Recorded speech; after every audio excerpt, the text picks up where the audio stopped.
Hello everyone, আসসালামু আলাইকুম। Welcome to MK cooking house. কেমন আছো সবাই? আশা করি সবাই ভীষণ ভালো আছো, আমিও ভালো আছি।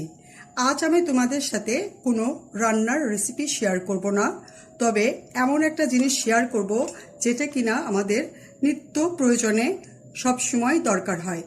আর দেখতে দেখতেই শীত চলে এলো, আর শীত মৌসুম মানেই হচ্ছে পিঠাপুলির মৌসুম। তো এই পিঠাপুলির মূল উপাদানই হচ্ছে নারকেল। আর এই নারকেলটা খুব সহজে বা ঝামেলা ছাড়া করা একদম অসম্ভব।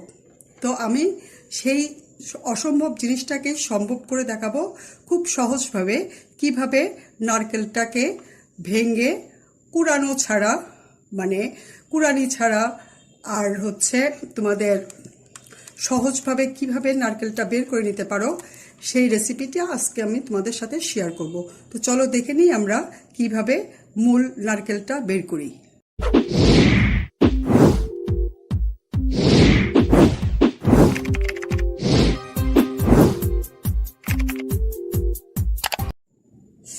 নারকেলটা আমি খুব ভালোভাবে ছিলে নিয়েছি। এখন এটার ভিতর থেকে কিভাবে খুব সহজে ভিতরের যে আসল খাবার জিনিসটা মানে নারকেলটা, সেটা কিভাবে খুব সহজে বের করতে হয় সেটি আজকে তোমাদের সাথে আমি শেয়ার করব। তো এটা আমি ভালো করে ছিলে নিয়েছি। এখন এটার যে একটা মুখ আছে, দেখো এই মুখটা আমি একটা চিকন চাকু দিয়ে মুখটা ছিদ্র করে নিচ্ছি। এই যে নারকেলটা আমি একটা চিকন চাকু দিয়ে, চাকুর মাথা দিয়ে এটা ছিদ্র করে নিয়েছি। দেখো কি সুন্দর একটা মুখ বের হয়েছে। এই মুখ দিয়ে নারকেলের ভিতরের সব পানিগুলা বের হবে। এখন আমি একটা গ্লাসের মধ্যে এই পানিটা ঢেলে নিচ্ছি।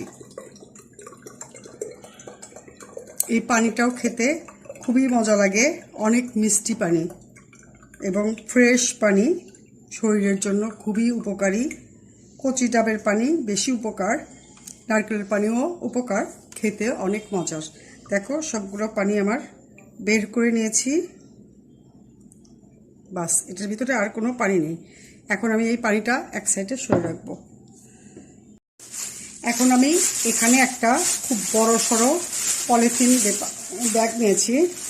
এখন এই ব্যাগের ভিতরে আমি এই নারকেলটা খুব ভালোভাবে পেঁচিয়ে রাখবো, যেন এটার ভিতরে কোনো রকমের বাতাস না ঢুকতে পারে।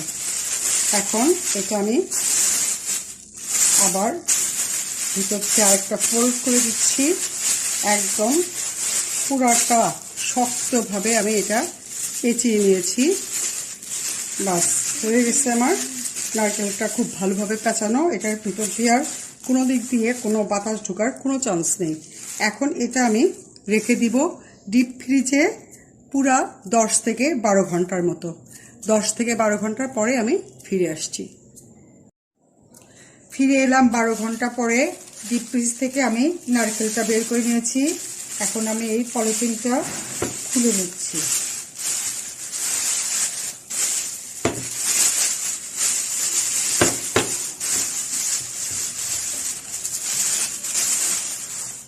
বারো ঘন্টা পরে আমি নারকেলটা বের করে নিলাম। এখন আমি 10-15 মিনিট রাখবো এটা একটু নর্মাল হওয়ার জন্য। 15 মিনিট আমি এটা নর্মাল হওয়ার জন্য রেখে দিয়েছিলাম। এখন এটা একটা শক্ত কোনো জিনিস দিয়ে, আমি এখানে একটা লোহার বাট নিয়েছি। এটার নাম আঞ্চলিক ভাষায় বলে বাটাল, যেটা কিনা রাজমিস্ত্রিরা এটা দিয়ে কাজ করে। এটা আমার বাসায় ছিল, তো আমি এটাই ব্যবহার করতেছি। তোমরা অন্য কিছু ব্যবহার করতে পারো। তো তুলনামূলকভাবে একটু শক্ত জিনিস নিতে হবে। তো এটা এখন আমি আস্তে আস্তে বাড়ি দিয়ে এটা 2 ভাগ করে নিব।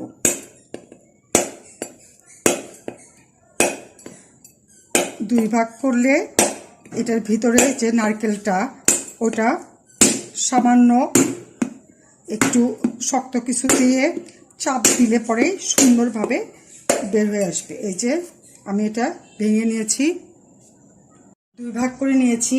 এখন আমি একটা চাকুর মাথা দিয়ে এটা আস্তে আস্তে ছাড়িয়ে নিব। এমনি যদি আমি এটা ডিপ ফ্রিজে না রেখে দিতাম, এরকম করে চাকু দিয়ে উঠালে এত ইজিভাবে উঠে না। দেখো কত সহজে এটা উঠে যাচ্ছে। সামান্য একটু চাপেই দেখো একদম এই শক্ত আবরণ থেকে নারকেলটা সুন্দরভাবে খুলে যাচ্ছে।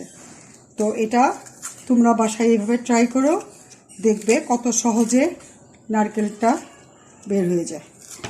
এই যে দেখেছ কত সুন্দর। এখন এটার পাশে যে সামান্য একটু কালো ইয়েটা আছে, এটা একটু হালকা চাপ দিলে এরকম করে খুলে যাবে। এটা এইভাবে আমি 2 পিস নারকেলের থেকেই নারকেলটা খুলে নিব। এটা আমি পরিষ্কার করার জন্য একটু ছিঁড়ে নিচ্ছি। দেখো ছিঁড়লেও খুব সুন্দরভাবে এটা ছিঁড়ে যায়। আর এটা আমি এইভাবে একটু ময়লাগুলো ছাড়িয়ে নিচ্ছি।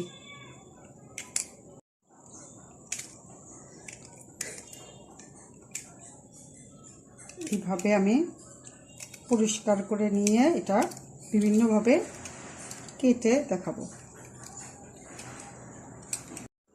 এই যে আমি এগুলো সব পরিষ্কার করে নিয়েছি। এখন এগুলো আমি কুড়ানি দিয়ে না কুড়ে এখানে একটা ভেজিটেবল গ্রেটার নিয়েছি। এই গ্রেটার দিয়ে আমি কুড়ে নিব। তো এই গ্রেটারের বড় ছিদ্রটা এটা, একদম ছোট এটা, আর এটা মাঝারি। আমি মাঝারিটা দিয়ে এটা গ্রেট করে নিব। এটা আমি একটু ছোট করে পিস করে নিচ্ছি। এই যে এইভাবে চাকু দিয়ে বিভিন্ন সাইজ করে বা কোনো কুপি কাটার দিয়ে এটা সাইজ করে সুন্দরভাবে ডেজার্ট আইটেমের জন্য, ডেজার্ট আইটেমের ডেকোরেশনের জন্য আর কি, বিভিন্ন সাইজ করে এটা কেটে নেওয়া যায়। এখন এটা আমি কুড়ে দেখাবো। এখন এটা আমি এই গ্রেটার দিয়ে কুড়ে দেখাচ্ছি। দেখো কি সুন্দর হয়।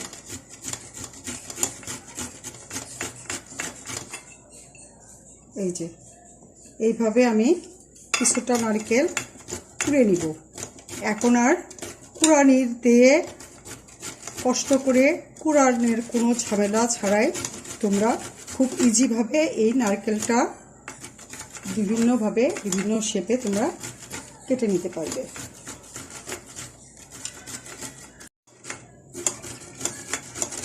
এইভাবে আমি নারকেলের প্রায় অর্ধেকটা গ্রেট করে নিয়েছি।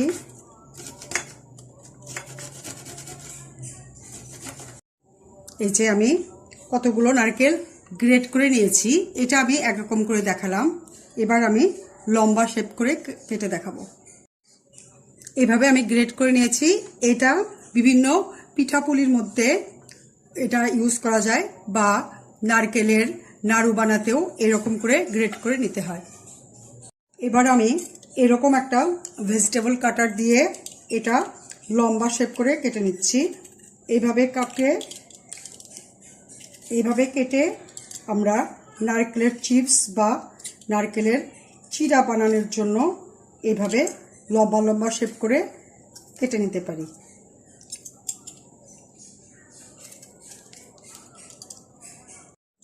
এরকম লম্বা শেপ করে আমি আরও কিছু নারকেল কেটে নিব।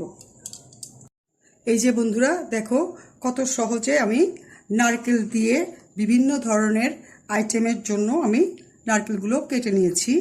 লম্বা করে নিয়েছি এটা নারকেলের চিড়া বা চিপস করার জন্য। এগুলো নিয়েছি বিভিন্ন পিঠাপুলি বা নারকেলের নাড়ু করার জন্য। আর এই ডিজাইনগুলো আমি করেছি বিভিন্ন ধরনের ডেজার্ট আইটেমের ডেকোরেশন হিসাবে ব্যবহার করার জন্য। তো এটা কুপি কাটার দিয়েও কাটা যায়। আর এইগুলো ডিজাইন আমি করেছি চাকু দিয়ে। এটা কুপি কাটার দিয়ে কাটলে সবচেয়ে সুন্দর হয়। আমার কাছে সেরকম ছোট কুপি কাটার ছিল না, তাই আমি চাকু দিয়ে কেটে নিয়েছি। তো দেখলে তো কত সহজে কত সুন্দরভাবে ঝামেলা ছাড়া নারকেলটা বিভিন্ন শেপের করে কেটে নেওয়া যায়। তো এটা তোমাদের ভালো লাগলে প্লিজ আমাকে লাইক দিও, বন্ধুদের সাথে বেশি বেশি শেয়ার করো, কমেন্ট করো। আর তোমরা কমেন্ট করে আমার পাশে থাকলে আমারও উৎসাহ হবে তোমাদের জন্য আরও নতুন নতুন রেসিপি তোমাদের সাথে সহজভাবে শেয়ার করার জন্য। আর যদি চ্যানেলে নতুন হও প্লিজ সাবস্ক্রাইব করো। আর যদি অলরেডি সাবস্ক্রাইব করে থাকো তাহলে অনেক অনেক ধন্যবাদ। সবাই ভালো থেকো। আল্লাহ হাফেজ।